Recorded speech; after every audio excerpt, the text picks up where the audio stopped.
आज हम बात करने वाले हैं 14वीं सदी के भारत के एक ऐसे लोक देवता की जो एकता की एक बहुत बड़ी मिसाल है।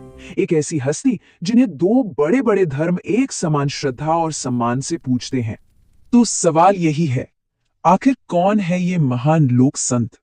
यही सवाल हमारे आज के इस पूरे विश्लेषण की जड़ है, जो हमें सांप्रदायिक सौहार्द की एक बहुत ही अनोखी कहानी की तरफ ले जाता है।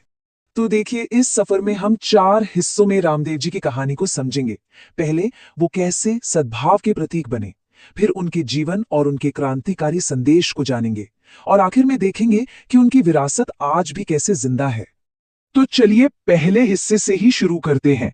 ये रामदेव जी की विरासत का शायद सबसे दिलचस्प पहलू है कि कैसे वो अलग अलग आस्थाओं को जोड़ने वाली एक ताकत बने। ये बात वाकई कमाल की है कि एक ही शख्स को दो अलग अलग समुदाय कितनी श्रद्धा से देखते हैं। हिंदुओं के लिए वो है रामदेव जी, भगवान कृष्ण के अवतार, और वहीं मुसलमानों के लिए वो है रामशाह पीर, एक बहुत ही पवित्र संत। सोचिए, ये उनकी कितनी बड़ी और सार्वभौमिक स्वीकार्यता को दिखाता है। अच्छा, अब जरा आगे बढ़ते हैं और ये जानने की कोशिश करते हैं कि ये असाधारण व्यक्ति असल में थे कौन और उनका जीवन कैसा था। रामदेव जी के परिवार पर नजर डालें तो एक नाम पर ध्यान देना बहुत जरूरी है, उनकी बहन डालीबाई, जो मेघवाल समुदाय से थी। अब देखिए, उस जमाने के समाज को देखते हुए ये रिश्ता अपने आप में उनके सामाजिक सुधार के संदेश का एक बहुत बड़ा सबूत है। ये टाइमलाइन उनके जीवन के अहम पड़ावों को दिखाती है।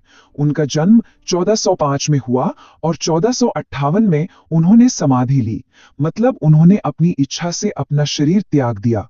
काफी बाद में 1931 में बीकानेर के महाराजा गंगा सिंह ने उनके मुख्य मंदिर को बनवाया, जो आज भी आस्था का एक बहुत बड़ा केंद्र है। चलिए अब उन क्रांतिकारी विचारों पर एक नजर डालते हैं जिनकी शिक्षा रामदेव जी ने दी थी।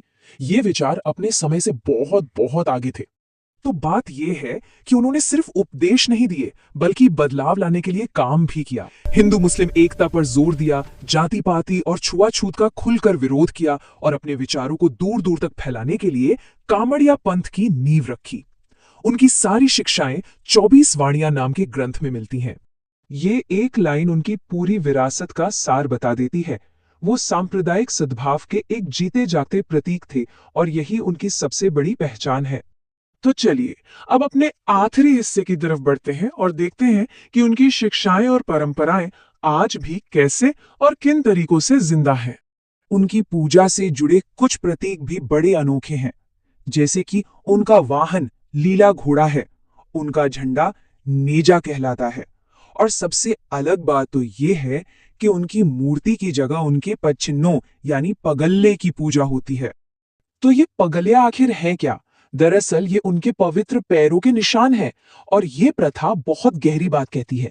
ये एक तरह से मूर्ति पूजा का विरोध है, और इस बात पर जोर देता है कि व्यक्ति से ज्यादा जरूरी उसका दिखाया रास्ता और उसकी शिक्षाएं हैं। और ये जो नेजा है, ये भी कोई मामूली झंडा नहीं है। इसके 5 रंग अलग अलग समुदायों के प्रतीक हैं। मतलब उनके सिखाए गए सद्भाव को उनके प्रतीकों में भी कितनी खूबसूरती से पिरोया गया है। उनकी परंपरा का एक और बहुत जरूरी हिस्सा है जमा। ये पूरी रात का जागरण होता है, जहां सारे भक्त एक साथ इकट्ठा होकर भजन गाते हैं।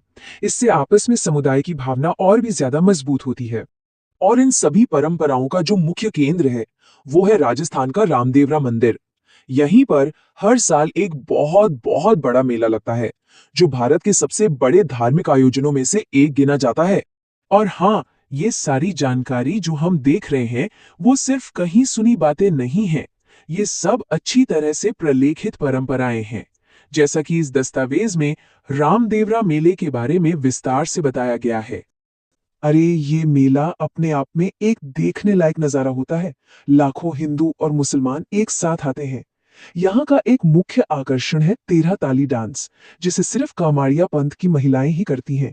ये सांस्कृतिक मेलजोल का एक जीता जागता उदाहरण है।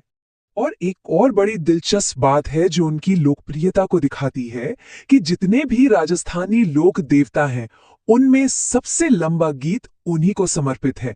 इससे उनके अनुयायियों की जबरदस्त श्रद्धा का अंदाजा लगाया जा सकता है। तो हम इस विश्लेषण को किसी नतीजे के साथ नहीं, बल्कि एक सवाल के साथ खत्म कर रहे हैं। जरा सोचिए, आज के इस दौर में जहां समाज अक्सर बटा हुआ दिखता है, रामदेव जी जैसा एक संत जिसने सदियों पहले एकता का रास्ता दिखाया था, उनका संदेश हमें आज क्या सिखा सकता है?